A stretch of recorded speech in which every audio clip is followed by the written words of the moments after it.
9 more weeks. Check 69 that day. We gotta do dudes. ECW related on that day. See that 69 dudes from Bill and Ted has to be the intro. There you go. Exactly. 69. Wanna take you to the bone show. 69. It's episode 68. Horror Master says you're muted, Levi. We just missed all that intro. Oh, there we go. No, it was just my mic, not you guys. Okay, cool. Yeah. For some reason I had exactly what happened with you, Scott, and how it changed the mic.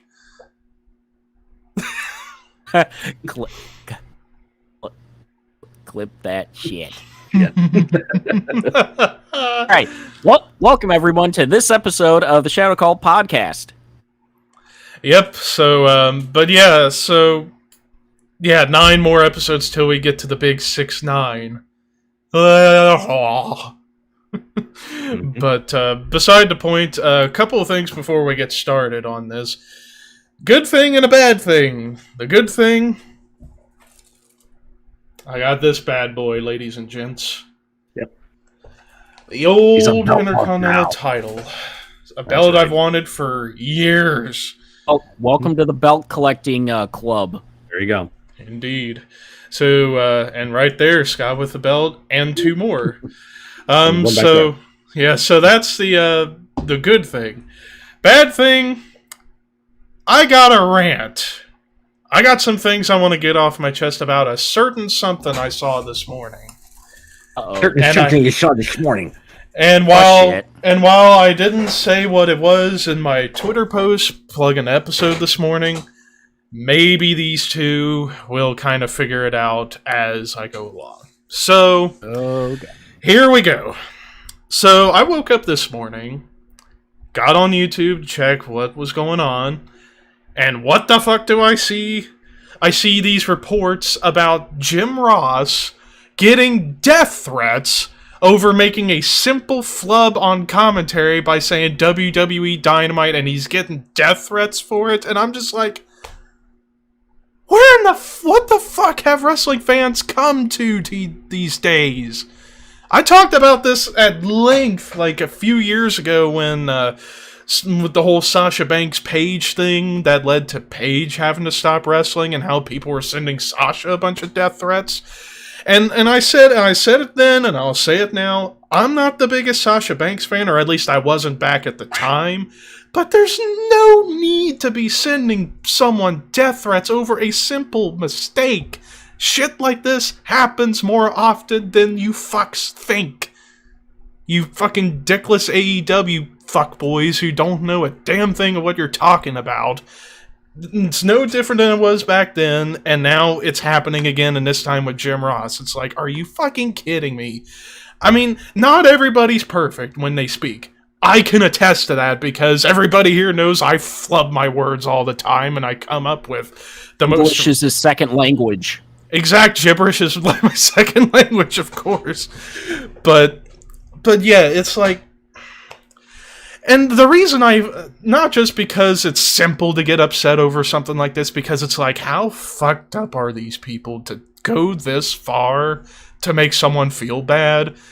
But 2, because I've been through similar problems like this in the past that I'm not going to get into right now. You guys who know me that I have talked about in the past about, you guys will know, but for those who don't, I'll spare you the details. Bottom line is, you AEW fuckboys who are sending death threats to Jim Ross, I just got one thing for you, and that's my big fat ass. Kiss it and I'll shit on your face and hope you get pink eye for the rest of your life. Fuck you. I digress. So, say how you really feel. Yeah, man. Don't edit yourself. No. Yeah, because sometimes I got no filter, and I tell it like it is, and if these people don't like it, well, happy trails. And, Sean, you didn't have to tell us. We know it's your fault. But now that I got that off my chest, and I'm feeling a lot better after. So now that I got that off. Sean and Arthur in the chat. Hello to Ricky and AJ Cool 40 hanging out with us as well. Good to see y'all. Yeah. So now that I got all that off my chest, and I got some venom out after something I told Scott about that happened right before the call started, so now I'm feeling a lot better. Now we can get on to the episode, actually, which is an interesting one because this has been like a thing that's gone on pretty much since the beginning of TNA's existence. You still get it to this day. Not as much as it used to be, but it's still there. WWE guys going to TNA. Who has done well, who didn't, why it became such a cliche, but then again, it's a cliche that's been in the business since the 80s. Because, disclaimer, this has happened forever in wrestling. Back in the territory days, you leave a territory, you go somewhere else, go for a few months, go to another territory, rinse and repeat. Mm-hmm. How did WWF become big in the 80s? NWA and AWA names. How did WCW become big in the 90s? WWF guys. WWF names. How did WWF become even bigger in the Attitude Era? Old WCW names. And it's just... Vice versa. Hell, WWE right now. All the different independent talent from the early 2000s. Exactly.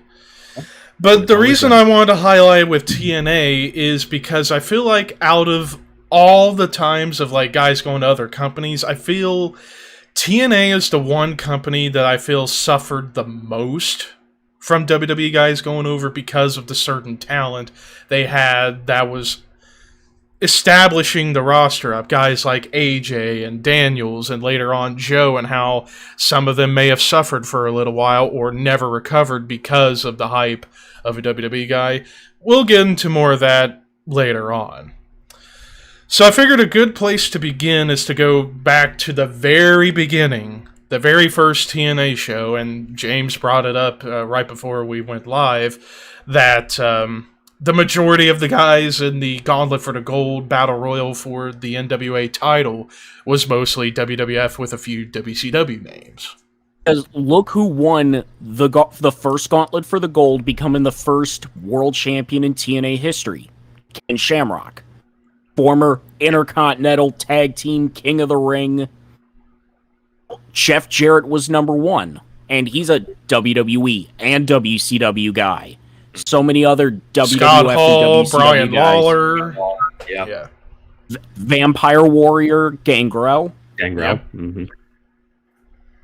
Yeah, so good chunk of that match had those guys involved. And then over time, you would gradually see other WWE guys coming in, but not in a quick succession. Like a few weeks later, you would see Sean Waltman come over. And the Harris brothers were over. And even early on, Ron Killings. Yeah, K Quick, K Crush prior. Success in the early days of TNA, that first... year or so of TNA. I mean, he's the one who coined the name The Asylum. Yep. Yeah, Jerry Lynn, another one. Even though I consider him more an ECW guy, but he was in WWF prior. He was WWF light heavyweight champion, all that stuff. But yeah, even the most notable thing in the WWE was he had one video game appearance. SmackDown Just Bring It. Yep. As a locked character. I wouldn't say Buff Bagwell so much because he's more a WCW guy. Yeah, and he was only in WWE for one match, and it was that one match that got him out. But yeah, a lot of other great names are on the list too. So yeah, early on, and then so that was pretty much 2002. Guys from WWE coming over. Then we get to 2003, and we see a few more coming up. The big one. We forgot. WWE's writer throughout the Attitude Era, Vince Russo. Yeah, I was on the fence whether to even mention him or not because it's like he became an on-screen character, and he was one of the more prevalent on-screen characters in TNA's early days. Right. Yeah, because by the time we get towards the end of 2002, that's when we get the whole Sports Entertainment Extreme stuff coming up. Mr. Wrestling 3. Because, bro, I gotta be on TV, bro. It's Vince Russo. And it's like, say what you will about Russo, but when he is on screen, he can entertain. I'm not going to take that away from him. But it is what it is. So yeah, by the end of 02, we get all the Sports Entertainment Extreme stuff, including the appearance from Rowdy Roddy Piper in the promo that... I'm with you, James. I don't know what to make of it. Was it a work or was it real? Part of me, I feel like 65% was real, because it's no secret Piper hated Russo's guts. Probably just as much, if not more, than Cornette. Probably more ad lib in there. Like, did you kill my cousin Owen? Yeah. All that is interrogating him, cornering him, and not letting Russo say a thing. He was venting. He was totally venting. Yeah. I mean, the professionals know how to vent their real feelings and then twist it into the work near the end. Because if you believe A, B, and C to be true, then D has to be true too, and that's usually the setup to it. You know, I'm going to give you a bunch of shit you know is true, then I'm going to whip the wrestling angle on it to make it look like to you that it is real too. The thing of it is, it didn't really head into anything, because really after that one promo, when was the next time you saw Piper in TNA? Several months. A couple years later. You saw him like a couple years later, because I believe he did a Piper's Pit with Jimmy Snuka in 04. Victory Road 04. Well, no, he did appear a few times in 03. Like here and there, because they did that angle. Special. Yeah, they did that angle. Chris Rose, wrestling is fake, and he beat the crap out of him or some shit. Yeah, well, no, I remember. It was mid-2003. This was during AJ's first world title run. They were doing this angle with Don Callis of, like, who are we going to keep, Russo or Piper? And Callis is like, get Piper the hell out of here. Because I did watch that episode, or that TNA pay-per-view just the other day on Impact Plus. So he was around for a little while in 2003, but for like a couple months. But and another one from 02, Kurt Hennig. But the less we talk about that, the better, because it was sad. Last match of his career, axe handle on a pole against David Flair. Enough said. Yeah, let's move on. And then one last one from 2002. I forgot. Road Dogg, BG James, whatever you want to call him. He came along there as well. But yeah, then we get to 2003, and the big one that came over during this time was Raven, right at the start of the year.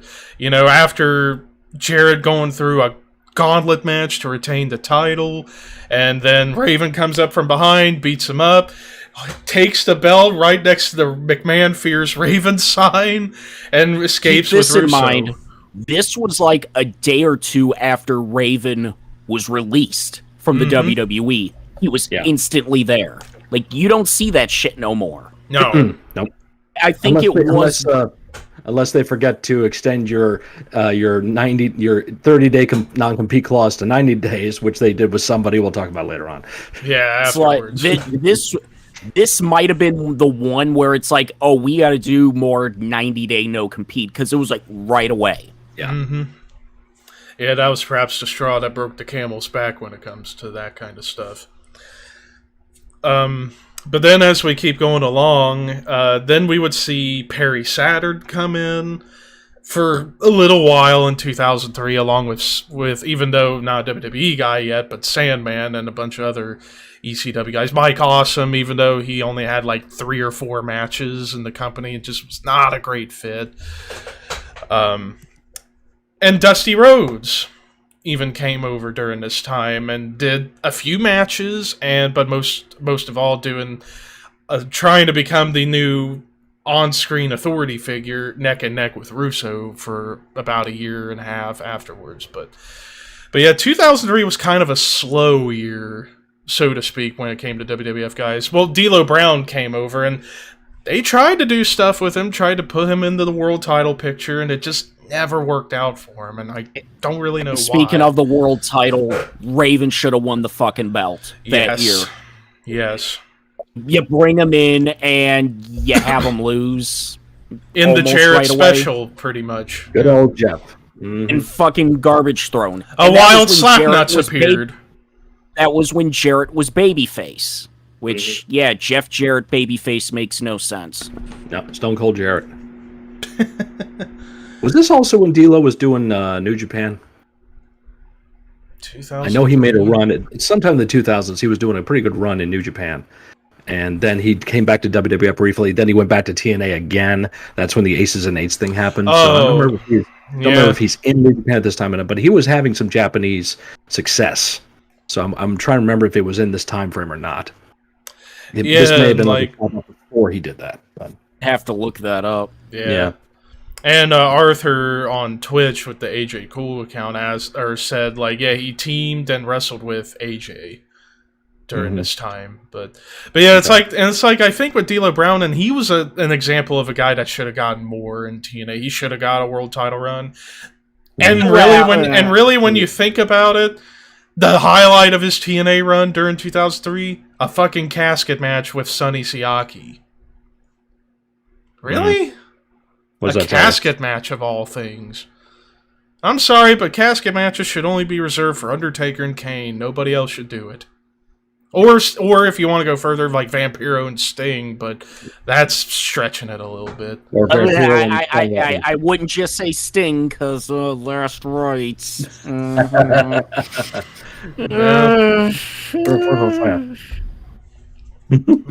I didn't book that Dixie, bro. That was touch. Vince, I love you, buddy, but you gotta take credit for the bullshit you booked.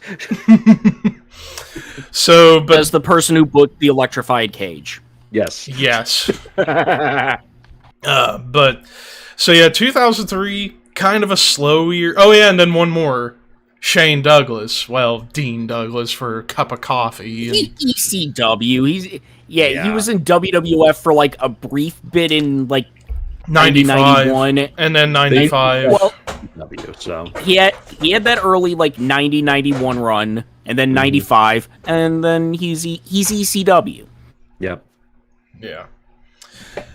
So then we get into 2004, and it's even slower in 2004. Like, really, there are only 3 guys I could think of that came in 04, and that's Jeff Hardy, the big one, during the second anniversary show when he had that really good match with AJ for the X Division title.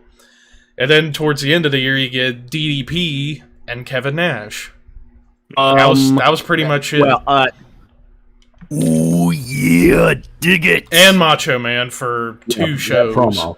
And Scott Hall came back as well. Mm-hmm. Kinda. Kings of Wrestling. What the fuck was that? Claudio Cascanoli and Chris Hero want your money. I think that wasn't that before. I think that was before them, but I see. Yeah. But Hall, should you be driving? I'm fine. I got this shit, man.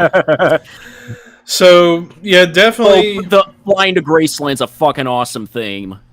Thanks, Marky D. Yeah. Officially learned to love that song. Yeah. I had a friend of mine who was friends with Scott Hall years ago, and he would call her on occasion when he was having his benders and stuff like that, and she told me he called me one time, and he was drunk at the bar, picking up glasses and smashing them on the floor. Just breaking shit. And he got on the phone call talking to her, yo, Amanda, I'm being a bad boy. Oh man. Hey, if you want to know where I am, I'll be the one looking like Elvis. Oh my god. Oh wait. Horror Master. Yeah. And Arthur Kid Cash wasn't in WWE yet. He didn't get him to WWE till 2005. Pitbulls. Even then, when you think of Kid Cash, you don't think of WWE. No. ECW. No. Remember, I used to hear the rumors that he was the illegitimate son of Ricky Morton. Looks like him. A little bit, yeah. Legit. I'm over hearing those rumors. Like, oh yeah, man, fucking Ricky Morton knocked up some rat on the tours with Rock'n'Roll Express, and Kid Cash is his kid. Used to hear that a ton of times. But yeah, he does look like him. And that southern drawl and all that shit too, and does the high flying shit. And although Ricky can sell, so it's like and has charisma and can work, and people want to care about Ricky Morton, but no, Kid Cash, whatever. Tell us how you really feel. But anyways, it's got to be David Flair in all families. So. I guess so. But yeah, like out of the guys that came over in 04, easily Jeff Hardy was the best out of them because he got really good to great matches during that second half of 04 with AJ, and then his momentum got derailed because of the Jarrett special, but still a really good ladder match with Jarrett at the first 3-hour pay-per-view Victory Road in November that year. And then we get into 2005, and this is where things really start picking up with WWE guys coming over. The first big one to come over, Rhino coming in. And that was a big deal for the time because he came in right after the main event and he came over a month after he had just done One Night Stand. No Surrender in July. Which was a couple of months after he got fired. Mm-hmm. Yeah. And then the very next month, No Surrender. In the main event, the dog collar match with Raven and Abyss for the world title. Jarrett coming out, turn around, gore, gore, gore. And for a while... Cheap to get a new singlet, though, because he took the Y and turned it into an I. Mm-hmm. Yeah. But, Rhino coming over was pretty cool. And then we get to the end of the year, where you get, on the very first episode of TNA Impact on Spike, the Dudley Boys Team 3D show up. Copyright this! Yeah. Don't call other companies out. And then finally, Genesis 05, we get Christian coming over. Mm-hmm. So, 3 big ones. There's another big one in 2005 as well. Granted, not a wrestler, but a referee, Earl Hebner. Earl Hebner. Yeah. Mm-hmm. Yep. Wait, that was 06, but... Yeah, that was early 06. Close enough. Close, yeah. 05, 06, Still, what's the difference? That was another big fucking shock, too. I mean, it's like, wait a minute. There's several things that are just like, ice and 100% in cement WWF WWE, and the word Hebner, the name Hebner is that, and like, I mean, over here, what?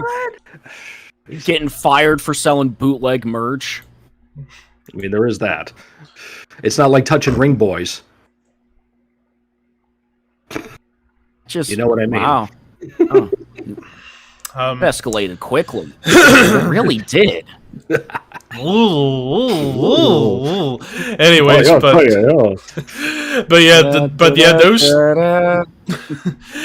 those 3. Oh God, don't tempt me.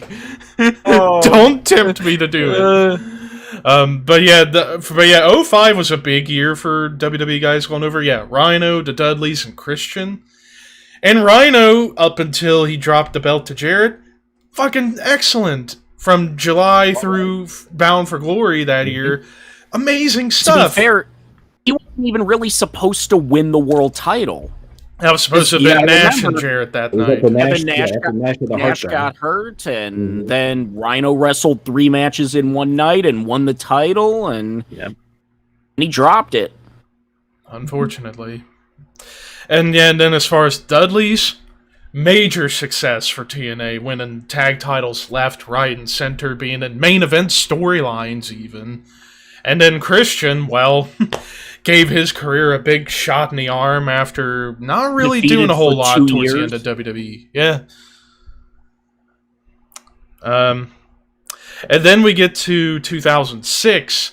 It picks up even further. We get Scott Steiner coming in at the beginning of the year, getting involved with the Jarrett Sting feud, and it's like you look at and it's like with Steiner and TNA, I prefer to watch back his TNA stuff than his return WWE run in 02 through 04, because that was horrible. And that his really TNA run doesn't get enough credit. No, he was. It's like he wasn't great. It wasn't great, but it was terrible. solid. It was solid because it wasn't the same Scott Steiner of years past where he could fucking go, because obviously.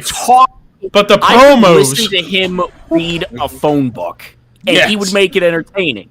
Mary Smith, who the fuck is this fat?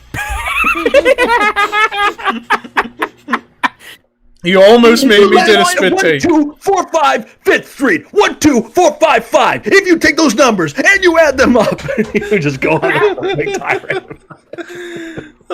But yeah, the point is, Steiner was a valuable asset to the company, which is what he should have been when he came back to WWE in 02-04, but we know what happened with that, and the less we talk about it, the better. You know what that means, Levi? You know what that means? He was a sweet asset. He's the cure for hemorrhoids. There you go. There. Are you happy, people? I actually did it. Anyways. But the biggest one. Towards the end of the year, September, TNA history. Kurt Angle. Yep. And we'll talk more about that when we do the. And we'll talk more about. And we'll talk more about the 06 stuff whenever we get to that Kurt Angle 2006 episode, which is coming next month, I believe. But spoiler alert: this was a big fucking deal. Yeah, massive deal. And I talked about it in an episode previous. I'll never forget whenever I watched the Kurt Angle documentary TNA did in 2008. He'll never forget the night that they announced he was coming in at No Surrender 06. He was home watching the pay-per-view, and he hears the fans chant Goldberg, and he's like, "Oh, geez, they're gonna be so disappointed when they find out it's me. Like, oh god, they're gonna boo." And then when it showed it was Kurt, the fans got even more excited. So it goes to show you how big of a deal Kurt was. Freaking went up 20 octaves. Would you say higher? Would you say higher than his? Oh shit! It's Vince Russo. Oh my god! It's Kurt Angle. It sounded like someone grabbed him by the nuts and just Another acquisition in 06. Not a wrestler, but Jim Cornette came over. Yep, that's good. Absolutely. We're also actually aren't we also forgetting Gail Kim? Yeah, Gail Kim came in early 06. You can't deny the fact that Gail Kim had a much bigger career in TNA than any place else. I mean, yeah. She's still involved with the company.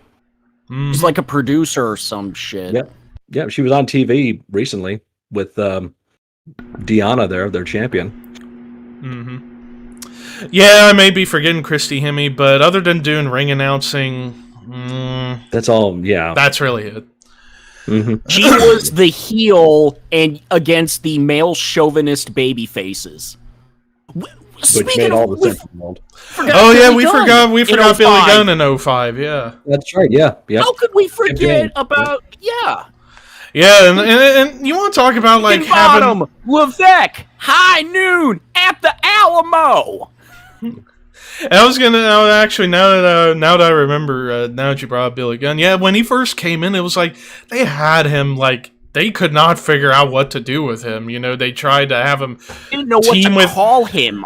Nope. Yeah, they tried he was the outlaw at first. He was the New Age outlaw, and then the outlaw, then James. Just Kip James, because it's like you can't be the New Age outlaw. And you can't be the outlaw, so... And we gotta have you involved with BG, so why not just call you by his last name? You're gonna be Mr. Behind. What's Mr. Behind doing at the Impact Zone?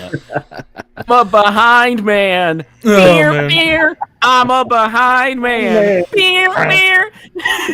But anyway, so yeah, it's like when he first came in, they did not know what to do with him. They tried to have him be partners with Jarrett, and then he'd be teaming up with random people here and there, until they finally figured out something. That's him getting involved with 3 Live Crew.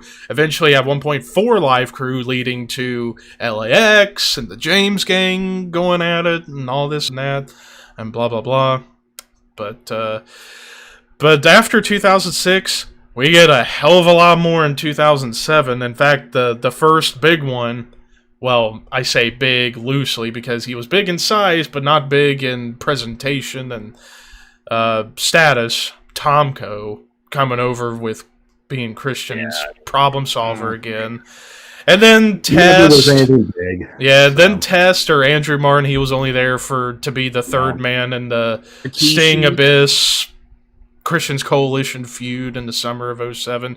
Yeah, Rikishi. Now the thing with Rikishi, if it weren't for him if it weren't for his bad attitude, he probably could have been a big success in the company because the few matches he had, granted most of them were tag matches, but he shined in the tag matches.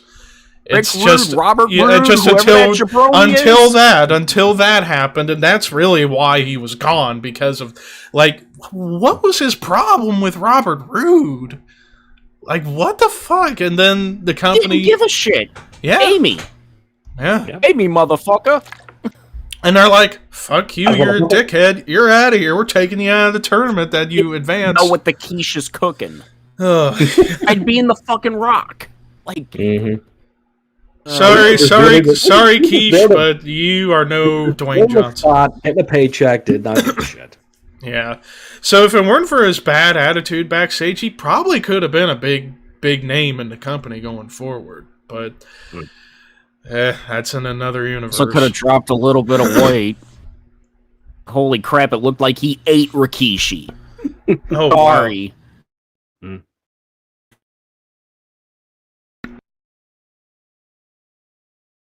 Nope, still can't hear you. Check your mic. And we can't hear you. Check your mic again. Check. Hey, there we go. There you go. Seriously, I cannot wait to get a new mic because I'm getting sick of this stupid button. That is one thing with these Yeti microphones. The mute buttons are really inconsistent. Very finicky.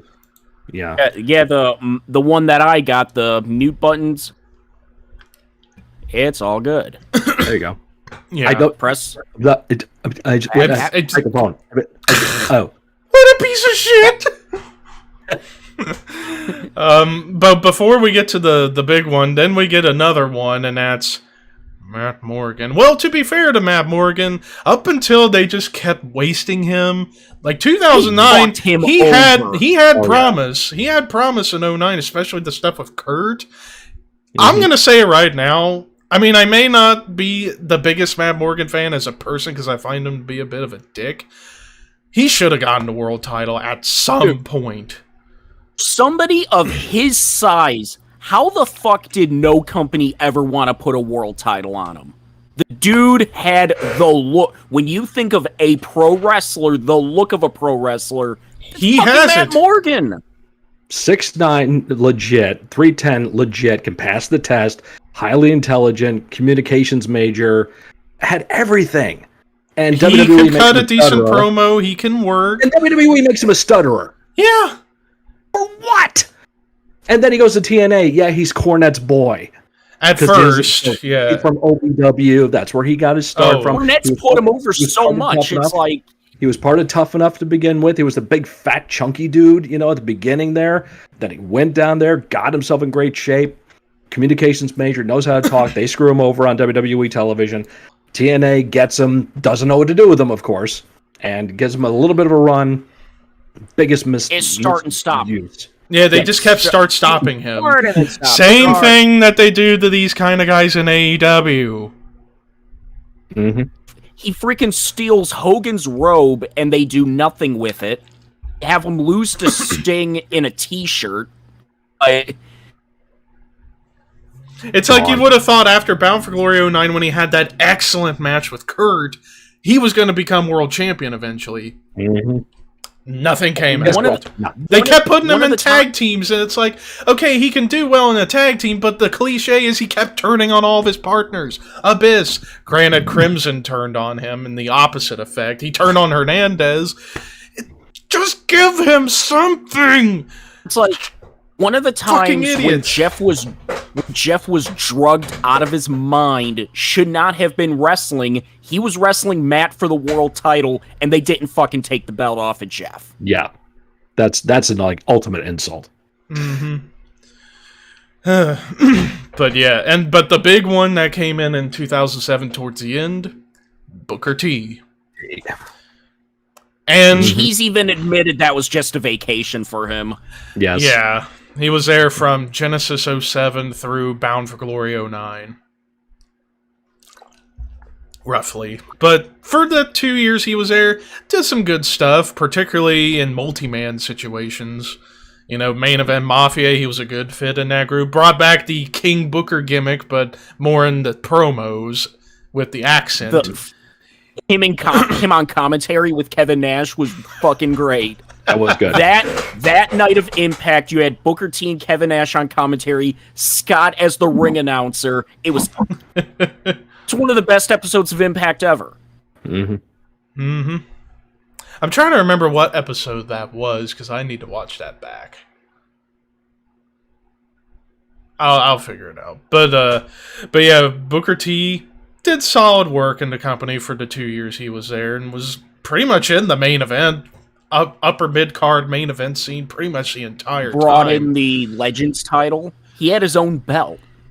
Well, that belt. Yeah, that was it. Yeah, but then again, that belt's one of the most useless belts in the history of wrestling, so yeah.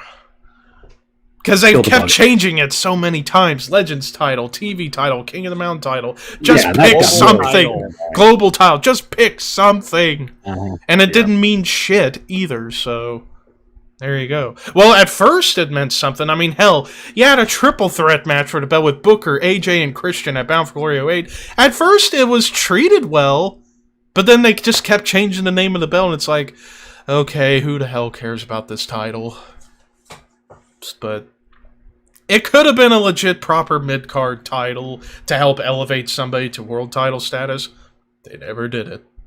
They really never did it with that belt. Logan, we're coming for you, brother. But yeah, that was. Oh yeah, and then one more. 2000. Oh, I was. Blah, blah.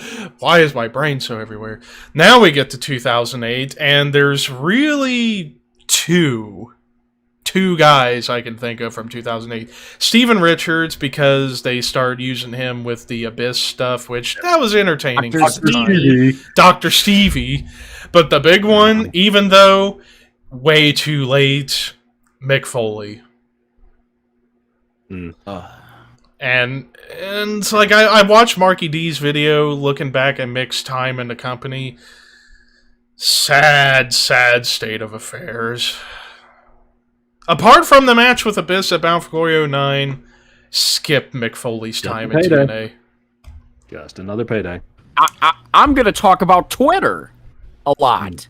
That's my gimmick. Play Shark Boy's theme. Play Curryman's theme. That was pretty funny, though, when he's beating up on Sting, he's just asking for random themes being played. It's like, what the fuck is going on?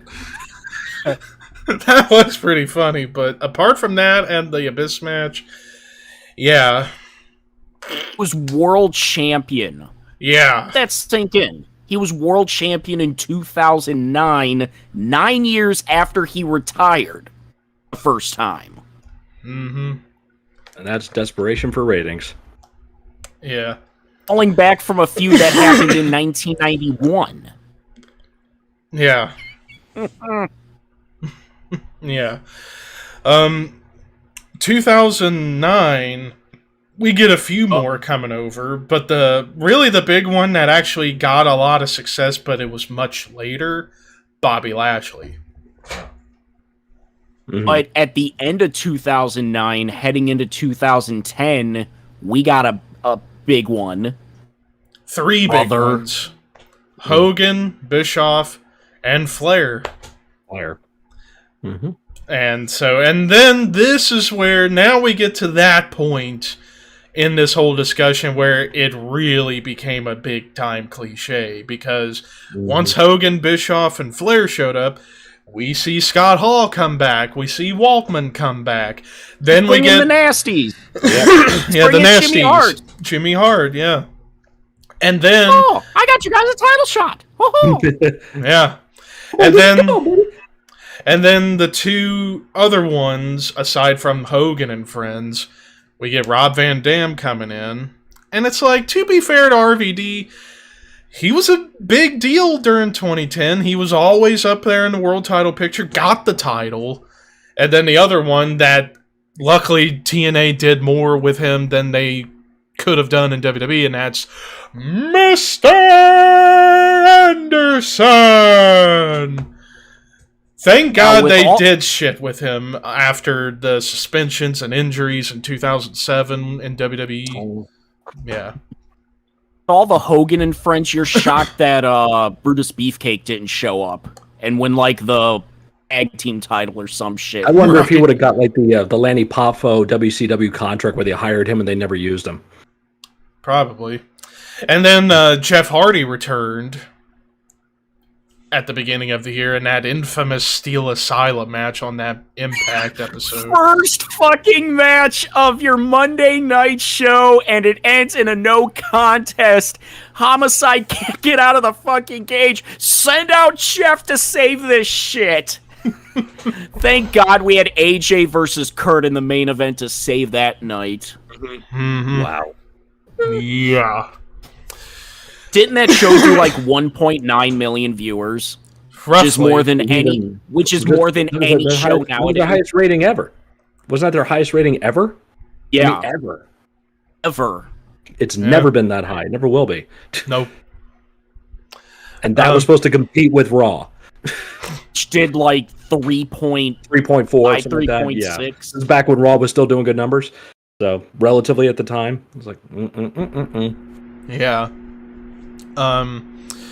And then another one I forgot from 2009, Victoria, Tara, coming over. Tara. Mm-hmm. Which looking back, it's kind of strange, like how, like, January she's announcing her retirement from WWE, and they give her a proper farewell send-off, hugging everybody, shaking hands with the fans, hugging kids. Great stuff. And then 5-6 months later, she's here. And granted, she did very well for herself in TNA. Multi-time Knockouts champion, which leads into another big one in 2010. Even though she was in the company for a cup of coffee in 2002 and 2003, Mickie James. Yes. At the end of 2010, which led to probably, aside from Gail Kim, Awesome Kong, my personal favorite Knockouts feud, Mickie and Victoria. Having a really good cage match. I think it was like the December... I know it was December 2010 on Impact. Really good cage match that main evented that episode. So, Still remember how Victoria lost her Knockouts title in a lockbox challenge. Oh, yeah. Where she's happy she got her spider back, but it's like, oh shit, you just lost the belt. Yeah. Daphne wins the striptease. Bro, have the goth chick strip. Not really, because we have the Von Erich chick. Oh, my lord. Oh, man. Yeah. At least it was entertaining. It was bad, but it was entertaining bad, which is better than just bad. Mm. Yeah. Go back and laugh. So then 2011. Now, yeah, 2010 was when it started to pick up, but 2011 it really slowed down. I can't think of anybody in 2011 that came over. I don't even think they even got anybody that year, honestly. I don't think so either. 2012, kind of the same thing. 2010 was the year where it became the cliche, but then afterwards, it really slowed down for a while until, like, late 2014 when Drew McIntyre comes over. Drew Galloway, his real name, coming over. And also, 2013, we did get one, Derek Bateman. Now EC3, and probably the best decision he made in his whole career was going over to TNA, because look what he did. He did really well for himself in the company. And I love probably my favorite like promo moments with him. That one time he's standing out by the barricade, and he's got the mic to a fan who's saying, "You can't wrestle. I disagree. You can't wrestle. I'm very good." I'm very good. That was awesome. Just toying with the crowd. And then my other favorite would be him and Matt Hardy, or broken Matt Hardy, when Matt's just going on like, and then EC's like, Yeah, speaking of Matt Hardy, we forgot to bring him up in like 2010, 2011 time frame is when he came in. oh yeah, that would be the one from 2011. Originally. Yeah, with the Rasta hair, it was really weird. Oh yeah. Then again, this was a weird and somewhat bad time for Matt because Drugs. drugs. Well, not really. If Well, you not thought just not as much. bad, Not as that much. was almost just as bad. Yeah. Well, it wasn't as much drugs as it was drinking. But Like massive drinking problem. Yeah, they're both messed up, man. And They're then both- yeah. beating the shit out of each other. Mhm. Yeah. And then that quote suicide note. Yes, Oh, that God. was yeah. Did It's it like- for attention. Like, dude, you don't fucking do that. Yep. yeah. It's like or something even that's saying like it was a message to try and conquer your demons, but it looked like a fucking suicide note, for God's sake. How many people took that shit serious? Too many.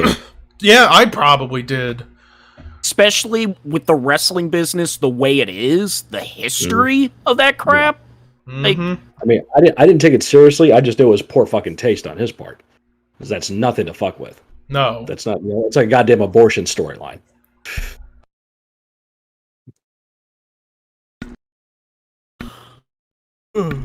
There you go.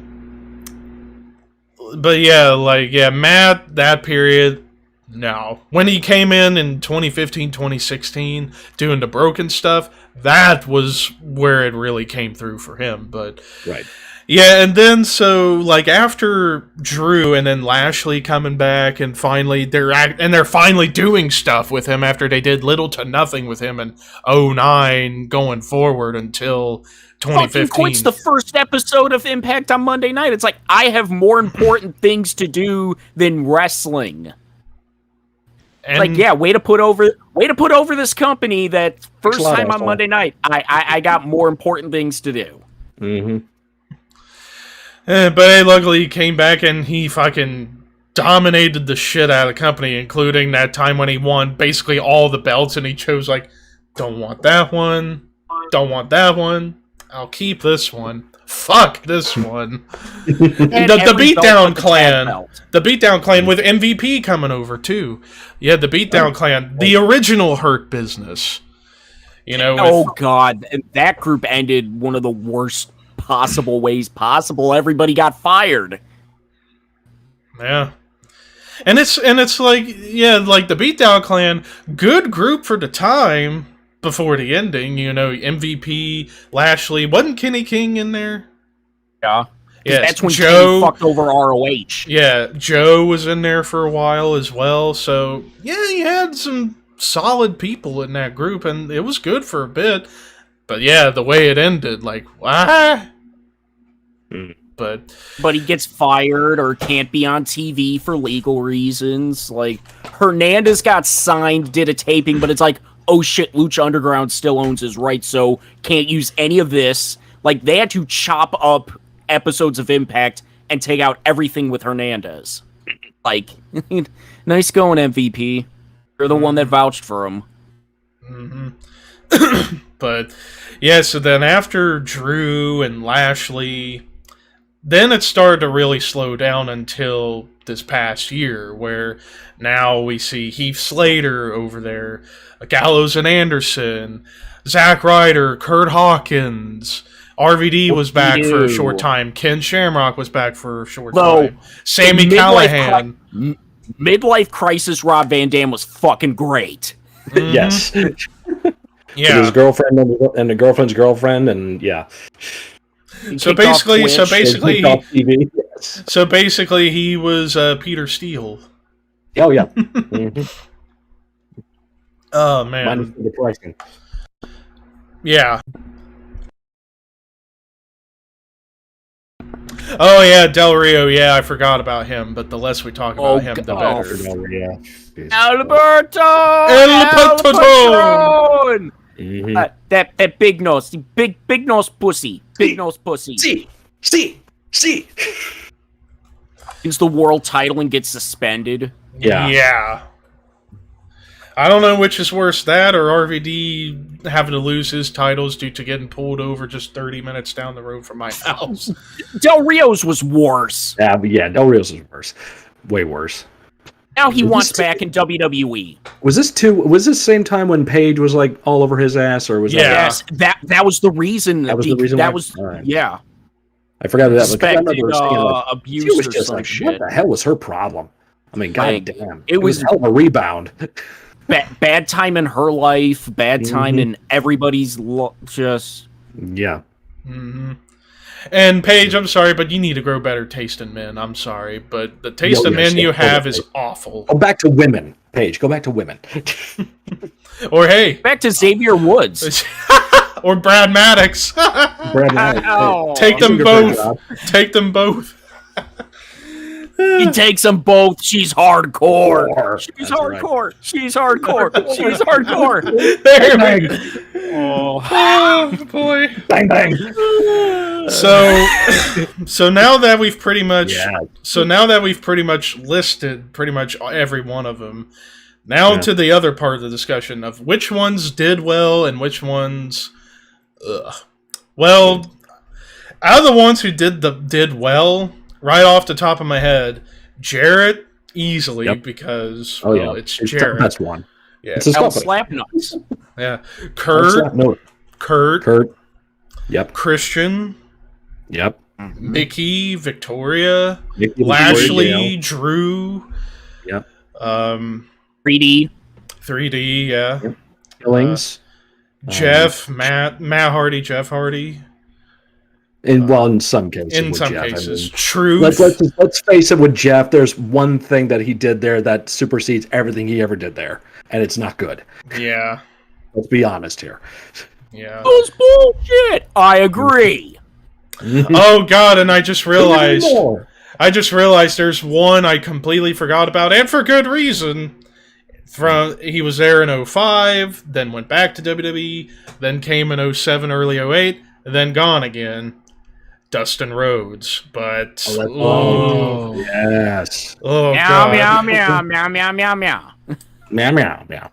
It's like 05 wasn't so terrible, but 07, 08 when he was Black Rain. I mean, a good character on this paper. Other personality, this dark personality that nobody knows about. I mean, a good character concept.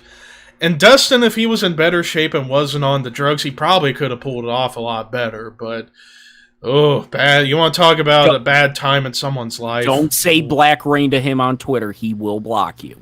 Yeah, he will. Yeah. Mm-hmm. I really liked your run as Black Rain. Block. But yeah, I mean, like, I liked his promos as Black Rain. I like how he's trying to do, like, kind of like what Luna did with, like, a black metal voice. And looking like as if he could pass for a black metal member with the black and white face paint. Basically, dark, evil, satanic gold dust. I like Ricky's line. I'd rather have 7 than Black Rain, then that says something. Mm-hmm. Creepy Uncle Fester? Yeah, that was it. Oh, my name's 7, by the way, so get used to it. I ain't gonna be this shit again. They spent all that. Granted, that entrance was great, but then that happened. Yep. Oh God. I ain't wearing this shit anymore. Oh, wrong guy. Sorry. Yeah, others. Gold Dust sucked. But yeah, Truth in the beginning did very well until 2004, and then he never recovered after that. Yeah, he got a couple more main events afterwards, but after 2006, who cared about him afterwards? Fucking had to. Mr. Pac-Man. He had to. I was just about to say that. I forgot about him. I was just about to say he had to play babysitter for that fucker. He had to play babysitter to that total piece of shit.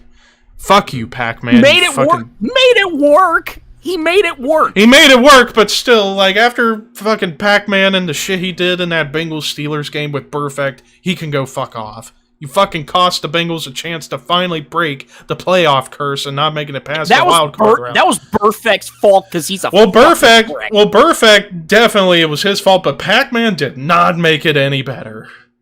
Well, Perfect's the reason that whole thing started. Yeah. It was a work to freaking hit Antonio Brown in the helmet to helmet. Yeah. It's like he's a psychopath now. Yeah. Sorry, little ranting, but yeah. Well, anyway. I started it, so there we go. But yeah. So those would be the only, and Steiner to an extent for being the asset he was on the promos, he did well for himself. Booker. Similar instance, like he was always in the upper card the whole time. Yeah. Arthur, just to mention, Vampiro doesn't count. He's not a WWE guy. No. So that's WCW. Yeah, he's WCW Mexico guy. So. Mm-hmm. And he was only there for like 2 months anyway, so late 2003.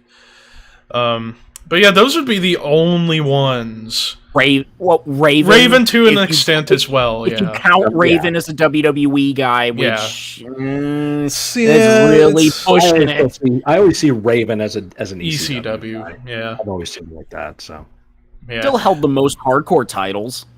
That's true, but Vince didn't want him, so I was like, all right, fine. Sorry, and sorry, I don't count the 24/7 title. No. Fucking Edge buried that belt on Talking Smack. Like, I won 31 titles. That's the most in the history of this company. Sorry, I don't count the 24/7 title. It's like, do I look like a bitch? Does he look like a bitch? Does he look like a bitch? What?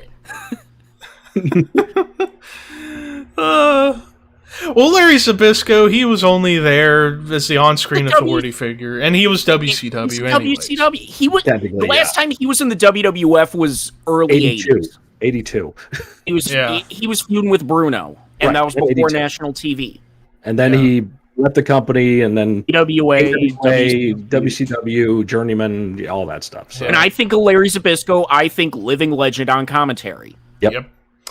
But yeah, and then other guys who did well in TNA that came out of WWE. Yeah, Drew, Lashley, EC3, Kennedy, RVD. Then pretty much everybody else either didn't do much or did horribly. Yeah.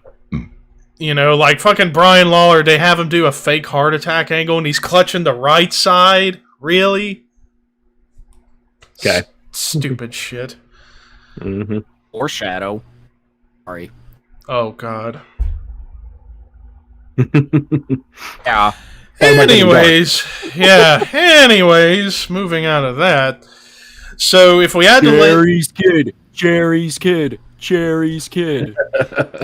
But if we had to say the definitive 5 that did the best coming out of WWE and the TNA, if we had to come up with a quick definitive 5, I would say Jarrett, Angle, 3D Christian, and oh god, for the 5th, just because of where he came out of from WWE and then what he became in TNA, I'd say EC3.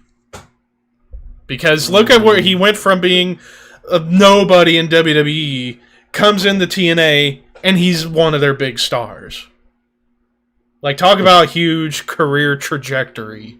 Could say Gail Kim, because she helped pioneer the Knockouts division. Yeah, now that you say that, I can agree on that. Personally, not the biggest fan of Gail Kim, but I can respect what she's the reason there was a Knockouts division. Yeah, absolutely. Yeah, I could watch Gail Kim all day. No sound on, but I could watch her all day. Just don't give her a microphone. Yep. Yeah.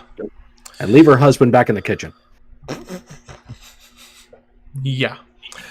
Alright, but now to the third part of the discussion, and that is, when did it become too much, and how bad it got to the point where it affected the, quote, homegrown guys.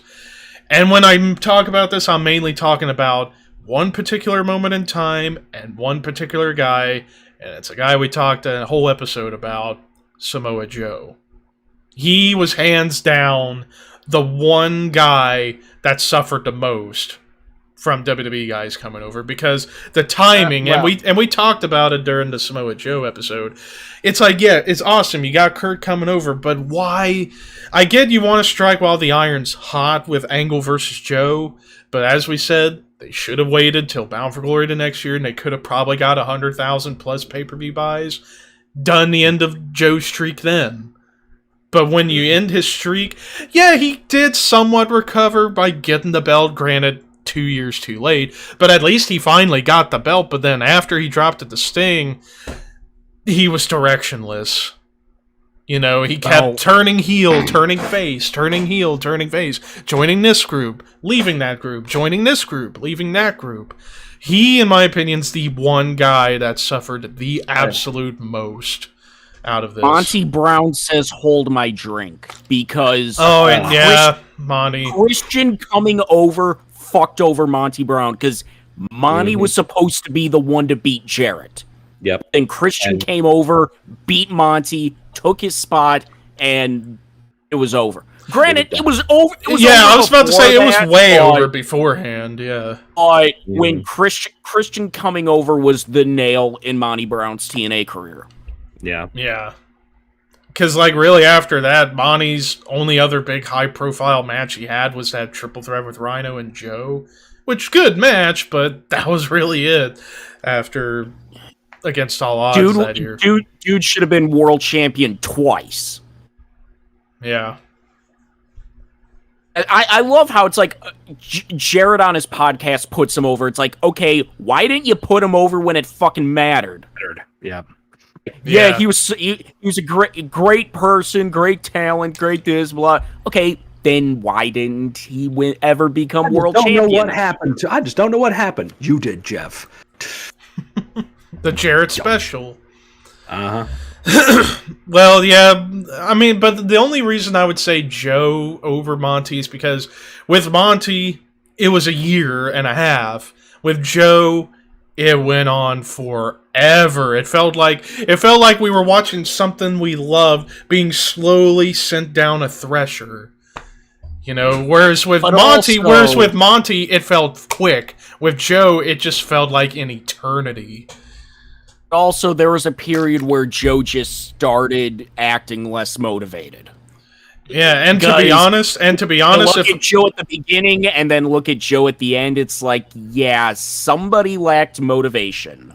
And to be honest, if I was in his spot after all this shit, I wouldn't care either. You know, you don't know what to do with me. Why should I bother? I'm just here for the paycheck at this point. Just let me go and I'll be better elsewhere. Also, you should put 100% effort in whatever you do. Yeah, Joe did get screwed over by when Kurt came in, because they immediately went to Kurt, because he was the new play toy, but Joe also put a little bit of blame on Joe there. But, yeah, whereas, like, the other TNA guys, like, AJ fared perfectly fine. Granted, there was a time, like, 2007 through late 08, apart from being involved in, like, factions with Christian and Kurt, His heel run was great. His heel run was great, but he should have gotten a belt. Not just tag titles, but he should have got a world title during that period. But, hey, at least he still got good character work, Avin. And then by the time you don't need a belt. But by the time he did get to feud with Kurt in the middle of 08, that's when he started to go back up to the top again. So, with AJ, it was temporary for the most part. Probably just like in early 07, where it's like, yeah, he had this feud with Rhino, which they got good matches, but it's like, you could have had him be higher up during this time, and it would have been better. But hey, by the time he started getting goofier, but especially with that feud with Kurt, that's what put him back on the map, so to speak. Because, hey, he finally got to win a world title that he didn't have to beat Jarrett for it to get it. So there you go. And then eventually, it's like, yeah, for a while, like, guys like Storm and Rude, before they became Beer Money, they were directionless for a little bit until they put them together, and that was for the better. And then eventually they got to be world champions. So they turned out fine. Saban got a world title towards the end of his initial run, so that's good for him. Austin Aries got a world title. I'll take option C. I can't believe I'm about to say this, but Chris Sabin was the Lex Luger of the Aces and Eights angle. Basically what the fuck that was. Yeah. Because it's like, yeah, Saban got the belt, which, hey, good on him. He deserved it after all these years. But yeah, it's... You think of TNA's world title, the last person you think of is Chris Sabin. You completely forget that Chris Sabin... If I wasn't researching the Aces and Eights, I would have completely forgotten that Sabin beat Bully for the world title on Impact with option C. Yep. And wound up losing his girlfriend in the long run. Yeah. Sucks, but it's true. So it was like, yeah, he finally got his moment, only to have the carpet yanked out from under him at the end. But yeah, so yeah, and that pretty much, I feel like, wraps up that conversation, the topic itself. So overall, depending on the circumstances, some WWE guys did excellent. Some did well, all things considered. But the majority of them, it was a blink of the eye, or they did horribly. And in some cases, some of the homegrown or the guys they were building suffered. Monty, Joe. Yeah, so it's like a double-edged sword situation, so to speak.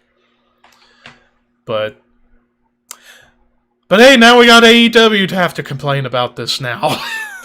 And right. Speaking of which, Scott, you brought it up briefly earlier. Why don't you go ahead? Yep. The newest member of the roster. Quack. Yep. Newest, of course. Newest member of the roster, because they didn't change his 30-day no-compete clause to a 90-day to complete clause.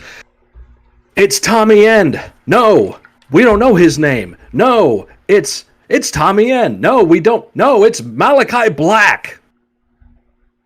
Just fucking call him Tommy End. Yeah. Guys.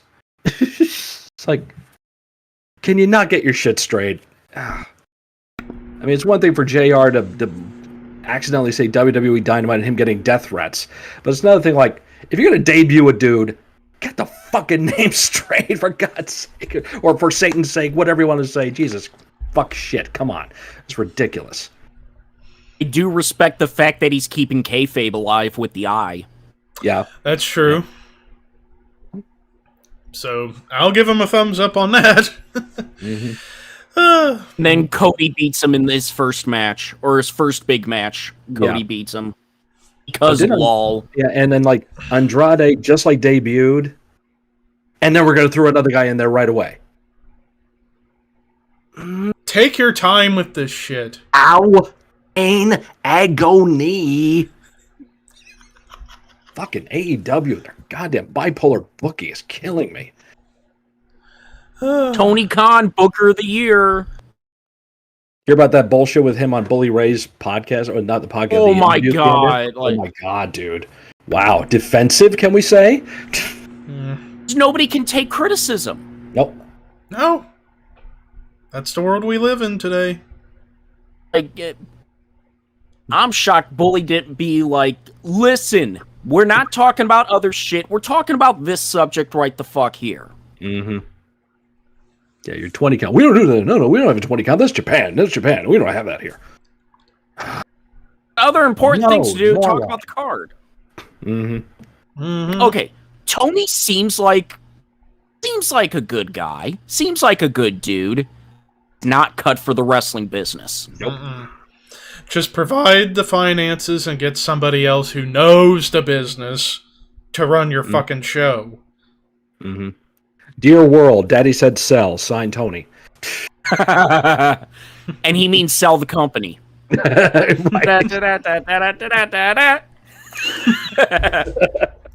Did that for James. All right. Oh, yeah, boy. Shit like that. I see the thing come up on Twitter. Yeah, he's here and all that stuff. Like, yeah, he's there. And somebody else was just there last week or 2 weeks ago, and somebody else will be there in a couple weeks because you motherfuckers just hotshot everything and don't know what you're doing. So, good for you. Enjoy yourself. Enjoy your fucking mediocrity. I have almost 100 wrestlers on their roster. They only have they have Dynamite. They have the Dark and Dark Elevation, but they'll have the Rampage. But use the same people on every show. Yeah. So it's like, ooh, WWE overexposes everybody. AEW, hold my beer. Hold my beer. Hold my White Claw. Sorry, here in AEW, we are straight edge. We don't drink beer or White Claw. We drink water. Water. Mix it ourselves. Oh, man. That's what millennials do. Yeah. Fucking TNA. AEW, excuse me. Whoops, that was a Freudian slip. Yeah, well, it's all Jim Cornette's fault. It's why things are the way they are, and people are jumping guardrails. Yeah, speaking of that, yes, Ricky, we were talking about that earlier. But now let's... First of all, if you're a dumbass and decide to jump the guardrail at a wrestling show, you deserve what happens to you. Yes. Exactly. Yeah, you deserve to get your ass handed to you. Oh my God, we tried so many times to get people to jump the rail. I tried so many fucking times. I got this freaking close one time too. If you get that motherfucker jumps, it's on. It is fucking on.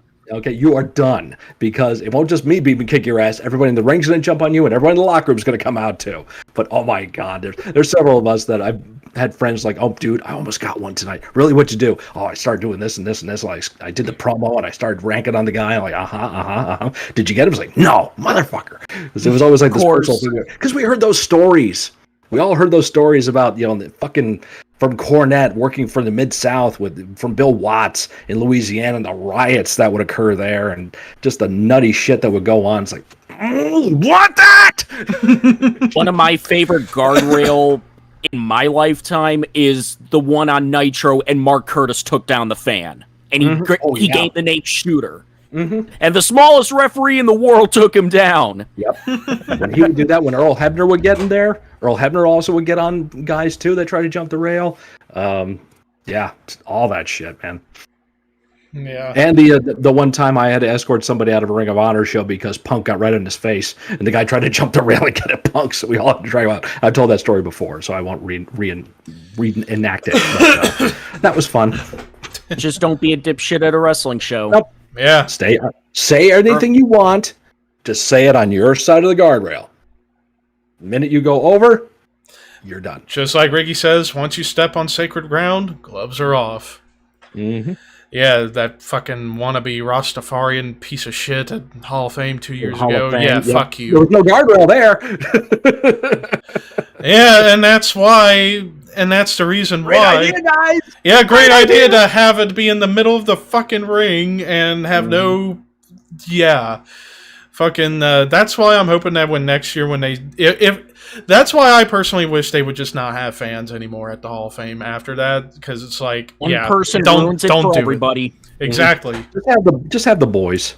Just have the wrestlers. The boys and the families. Yeah. Like it used to be before 2004. Right. Yeah. Banquet. Yeah. Yeah. Proper banquet. Nice and formal and formal with little round tables. Everybody has dinner and they listen to the speech. Do you still want to air it? And you can air it all you want, but don't have fans because, well, we end up with dipshits who want to hurt everybody. And don't bring back Mr. T. I don't need to hear about his mom. Oh anymore. God, mama. It's mama, stupid. It mama. sucks. It sucks that I. Mommy. What? Mommy. Hi. It sucks that we got to that hotel late. I could have been at the fucking arena and seen that. I don't know if I'd be mad or be pissing myself with laughter. Well, I do remember still cutting his speech. Yeah, I think I remember now. I was in the hotel watching it on my laptop on the network, and I was just laughing like, good Lord, T. To the point Kane, of all people, had to come out and tell him, your time is up, pal. I'm not done talking about my mama. It was that one too, and don't forget, I was at the 29 one when Bob Backlund was inducted, and Vince had to come out and strutted up on stage quietly and just gave him a look, and Backlund went, "I'm done. Thank you. Good night." You are just rambling, dude. Oh my Lord. Plebeians.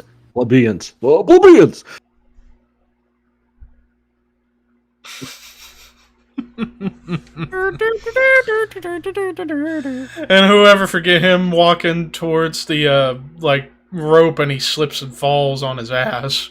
Yep. Oh boy. Jesus. Gonna make Darren Young great again.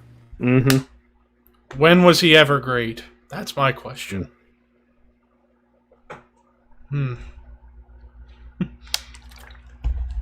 Good luck trying to do that to the Undertaker. Oh yeah, when Taker has a speech, let him go as long as he fucking wants. As long as he wants. It needs to be a solo induction. Mm-hmm. Yeah, let him talk for 2 hours, and we get to hear the greatest stories of all time. It's about cucumbers. I fucking hated cucumbers, and damn you, Bruce Pritchard. Mm-hmm. Someone's they're gonna slip one like underneath the microphone stand or something. There'll be one. It'll probably be Bruce. It'll probably be Bruce. And he'll come out there. He'll like, "Oh, this is amazing. Thank you." Who did it? Bruce. Who's the motherfucker Bruce, I gotta kill? I come back there, and you're there. I'm on your ass. And you better hope I don't see you. Booker T and Vince are going to come out and tell him to do an Undertaker Rooney. Oh, God. I ain't doing it. There, Vince. When I get there, I'm on your ass. You're on my I better not see you. There's not a chance in hell I'm doing a spin-a-rooney. So if you think I'm not, you better send to Calvary. Then Vince comes out. You better not fuck me. I think you've already fucked me. Do it, damn it, Goldust. Just do it, damn it. And the Bradshaw promo. Vacation. You get yourself a trailer, maybe a wife, baby, maybe a cat. Almost got you, and I damn sure got me. Sure got me. Of course, the famous one after the Concrete Crit match, everybody goes backstage and they're like, I think they just ripped us. Yep. It's a bad B movie. Oh, God. That whole pay-per-view is a bad B movie in and of itself. Except for the bull rope match. But, yeah.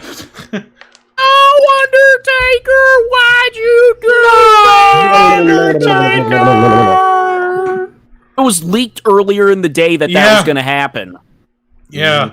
With footage that... The practice footage. Yep. Yeah, the practice footage. They spliced in everything together. Yep. Because you could see from the far shot it was not really Percy in there, and you got to hold that button down. There was an emergency button there. If you let that button go, the red light went on. That meant he was in trouble, so they had to come get him out, blah, blah, blah. Mm-hmm. There's a whole big thing to it. Yeah.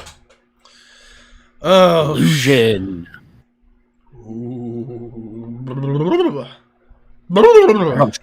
What is on the schedule for the next coming weeks? Oh, yeah. So for the upcoming week... We forgot to do that last week. Yeah, we forgot to do that last week.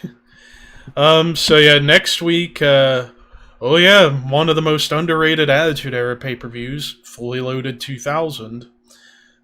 Triple main event. Sunday.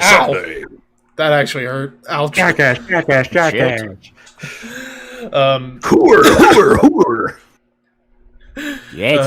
Jet him. Try me. Nice. I like that. And then after that, we got top 10 best baby faces in wrestling history. Mm. And then Steamboat and 9 others. Who? Steamboat. Ricky Steamboat and Nine. He's doing 900 up. Yes, yeah, and others. yeah, pretty much. Pretty much. And then It's going to be the time frame. That's my question. What's going to be the time frame for that one? Because we can't go all the way back to the 1930s. George Hackenschmidt. Right? Yeah. Frank Gotch. I guess we can go early 80s to today. So 1980 on. Yeah. We'll say that time frame. So 70s around. Yeah. So we leave out Bruno. Okay. Yes. No Bruno. No Jack Briscoe. So then the week after that, we got ECW Heatwave 1999 at the very end of the month. And then for August 7th, day before my birthday, a little birthday bash episode, as well as review of SummerSlam 2001. One of the most underrated SummerSlams of all time, and it's because, well, people want to frown upon it because of the invasion, but the show itself was good.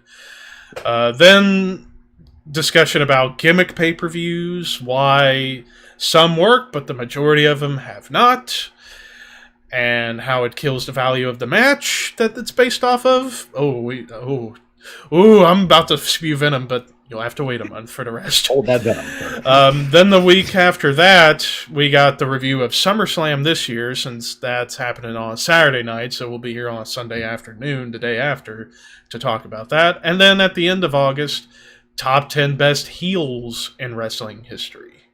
Vince McMahon and 9 others. Yep. Same time frame, 1982 present. Yeah. Mm-hmm. Yep. And then for September, these are the episodes I have lined up.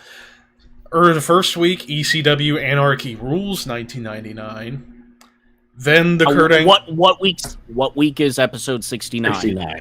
Oh yeah, hang on. So tonight was 60. So 1, 2, 3, 4, 5, 6, 7, 8. Episode 69. You know what? We'll flip flop Anarchy Rules 99 and the Kurt Angle 2006 episode. But this makes it, and you know what? This makes it a double irony, because episode 69 would fall on the 20th anniversary of 9/11. Oh, wow. Yeah. But then after that, WCW Fall Brawl 1996, and then the final week of September, an interesting one, top 10 tag team specialists. Ah, yes. Yes. For October, early draft for October, I got October first week, TNA Bound for Glory 2006. That you were at, James. Yep. Week after that, CM Punk 2011. Week after that, WWF No Mercy 2001. Week after that, top 10 bloodiest matches in WWE history. And then in the final week, spin the wheel, make the deal. Halloween Havoc 1992. Yes. Spin the wheel, make a deal. Spin the wheel, make a deal. And that's pretty much all the episodes I got drafted up through. I got a couple ideas for like There's the November. laser eye match. Card Yeah. subject to change, but Yeah. Like hell, originally we were going to do TNA Hard Justice 08 on the third week of August before we found out, damn, they're going to do SummerSlam on our time frame. Yeah. In 150 degree weather. Holy shit. Yeah, enjoy. Again, West Coast right now. Thank God it's a dome. Yeah. Yep. Keep that AC pumping. Yep. But There you go. yeah, let me see if we've gotten any other questions over here. Oh, 120? Jeez. You're 20 down in Texas, man. Wow. Better hope that's dry and not muggy. If it was muggy, oh my god. I think Death Valley, California hit 130. Well, that is the hottest place in the world, so... Yeah, it's dry. Well, that's not so matter bad. when it's 120. It's 120. Does it fucking matter if it's dry or humid? For God's sake.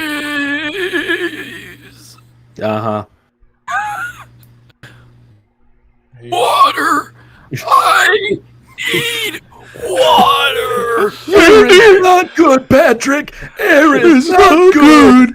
Sandy, I need water!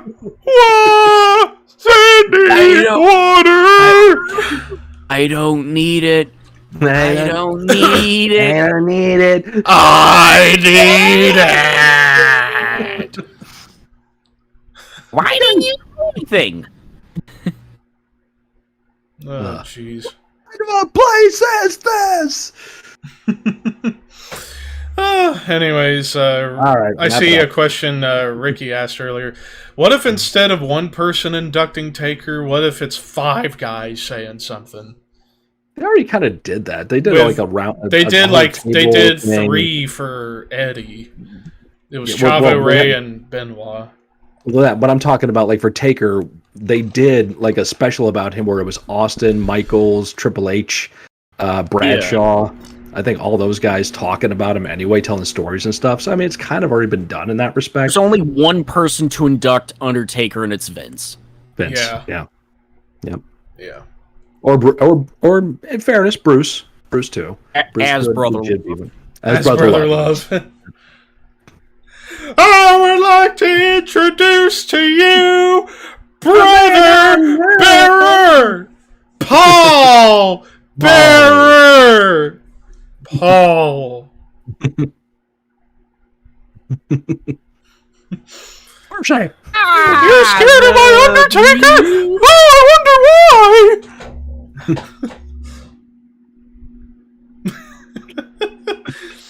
That camera out of here.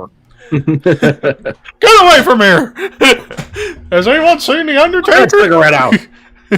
But, gentlemen, as you know, the Ultimate Warrior. Fuck it. Fuck it. What if DiBiase inducts him? You're fired. Come on. You're fired.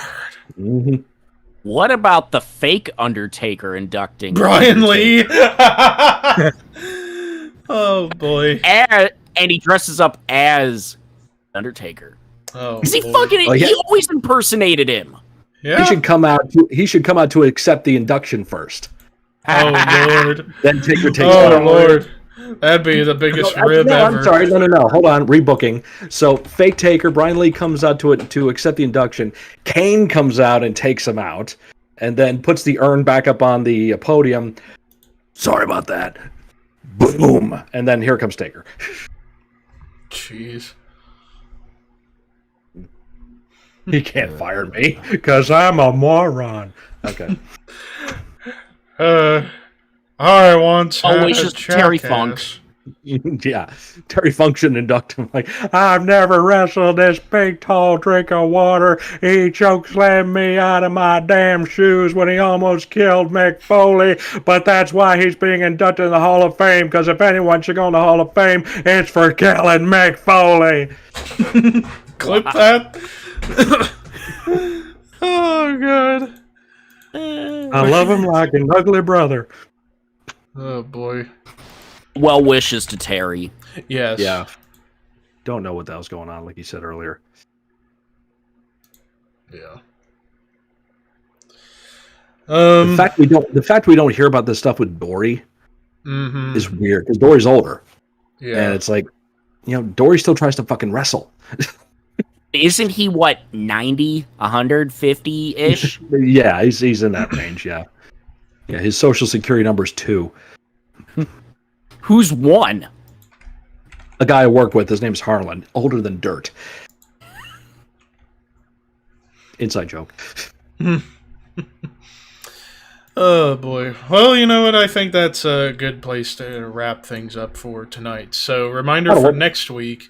Yeah, reminder for next week, it's going to be an episode about Fully Loaded 2000 and how that's one of the more underrated Attitude Era pay-per-views, where we see a quote triple main event, an underrated Intercontinental title match. No main event. Yeah, underrated cage match for the Intercontinental title, the best last man standing match in company history, and a forgotten main event. So it's going to be fun. One. Yeah.